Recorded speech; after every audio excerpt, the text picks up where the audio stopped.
Rally merupakan cabang olahraga yang cukup mahal. Biasanya para peserta membutuhkan biaya yang gak sedikit untuk bisa mengikuti setiap eventnya. Mungkin dari kalian ada yang bertanya, kira-kira berapa sih keuntungan pembalap kalau menang rally? Dan apakah hadiah balap bisa jadi sumber pemasukan dan penghasilan utama bagi pembalap? Serta dari mana sebenarnya pembalap dan tim itu bisa mendapatkan sumber pemasukan? Pada dasarnya pembalap mendapatkan uang bukan dari hadiah balap. Karena hadiah balap itu sangat sedikit, bahkan nggak ada duitnya. Apalagi untuk kejuaraan rally tingkat rendah. Kalaupun ada duitnya, pasti juga nggak sebanding dengan biaya yang mereka keluarkan selama mengikuti event. Dan biasanya hadiah balap juga bukan untuk driver maupun co-drivernya sendiri. Akan tetapi dibagikan kepada seluruh kru dan timnya. Contohnya juara 1 Kejurnas Rally Danau Toba kemarin, mendapatkan hadiah uang tunai sebesar 75 juta rupiah. Tentunya biaya yang harus mereka keluarkan selama mengikuti event sangat jauh dibandingkan dengan hadiah balapnya. Mulai dari biaya perjalanan, akomodasi, logistik mobil, sampai gaji para kru dan engineer. Mungkin bisa ratusan juta untuk sekali eventnya, tergantung kelas yang mereka ikuti dan seberapa besar tim tersebut. Jadi udah pasti ya, pembalap bukan mencari uang dari hadiah lomba. Bahkan untuk sekelas APRC dan WRC sendiri pun itu nggak ada hadiah uangnya. Mungkin hanya sesekali penyelenggara yang mau memberikan hadiah uang kepada para pemenang, tapi itu pun sangat jarang. Karena rally bukan merupakan ajang pencarian bakat yang kalau menang dapat hadiah uang tunai, melainkan komunitas yang memang dibentuk sebagai kompetisi untuk menyalurkan hobi. Jadi dari mana sebenarnya pembalap dan tim bisa mendapatkan uang? Ada beberapa sumber pemasukan yang bisa didapatkan oleh sebuah tim balap. Yang pertama pastinya adalah sponsor yang logonya banyak menempel di badan mobil serta atribut resmi tim. Sponsor adalah pemasukan pertama bagi pembalap maupun tim. Namun, untuk mendapatkan sponsor tidaklah mudah. Biasanya sponsor mau untuk menggelontorkan dananya ketika pembalap itu memiliki value yang cukup besar bagi sponsor. Besar kecilnya dana yang mereka dapatkan dari sponsorship tergantung seberapa banyak dan seberapa hebat pembalap dan tim bisa menggait sponsor. Akan tetapi, sponsor tidak selalu memberikan dukungan berupa uang. Namun ada juga yang memberikan dukungan berupa materi teknis untuk keperluan balap. Di sini kita perlu membedakan antara pembalap tim pabrikan dan pembalap yang berada di tim privat. Kalau di Indonesia sendiri, sebagian besar pembalap yang ikut dalam kejuaraan rally nasional adalah tim privat, yaitu pembalap sekaligus pemilik tim.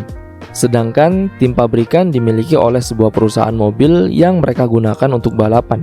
Di Indonesia hanya ada 2 tim pabrikan yang berlaga di rally nasional saat ini. Pastinya kalian udah tahu ya sama jagoan kita ini. Tim privat sangat mengharapkan yang namanya sponsor sebagai sumber pemasukan bagi mereka.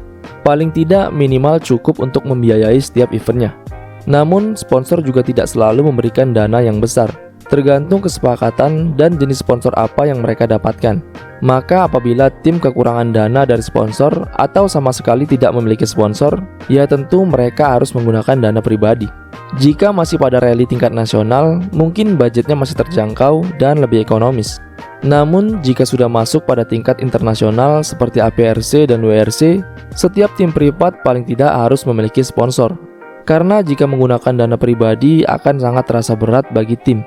Pastinya dana yang dibutuhkan untuk rally internasional jauh lebih besar ketimbang tingkat nasional. Untuk pembalap yang berada di tim pabrikan, mereka tidak perlu memikirkan sponsor.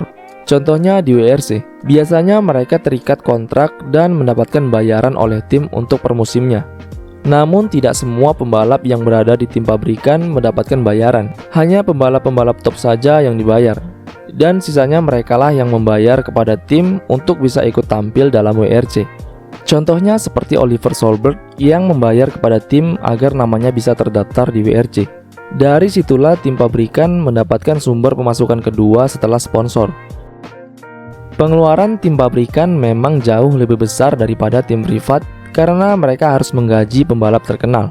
Berdasarkan data pada tahun 2022, gaji tertinggi Pirelli saat ini ditempati oleh Sebastian Ogier dengan bayaran 2,5 juta dolar atau setara 39 miliar rupiah untuk per musimnya.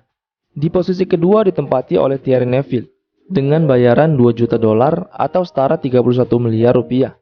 Dan di posisi ketiga ditempati oleh Otanak dengan bayaran 1,5 juta dolar atau setara 23 miliar rupiah. Selain itu, ada perbedaan mendasar tentang tujuan utama tim pabrikan dan tim privat.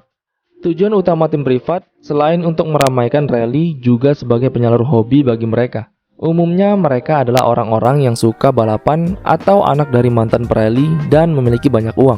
Mereka rela menggelontorkan dana besar untuk ikut rally. Dan yang pasti muaranya adalah ke jenjang karir dan perputaran ekonomi melalui sponsor.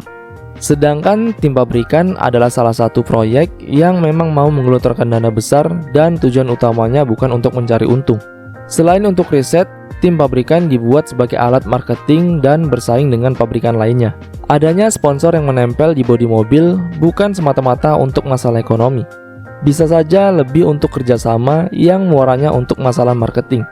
Tim pabrikan bisa aja tetap jalan walaupun hanya dapat dana dari pabrikannya tanpa sponsor dari luar. Bagi tim pabrikan, WRC hanyalah cara untuk menunjukkan keahlian mereka dalam membuat mobil. Dan bagi para pembalap untuk membuktikan bahwa mereka adalah yang terbaik di dunia. Mungkin sampai di sini dulu video kita kali ini.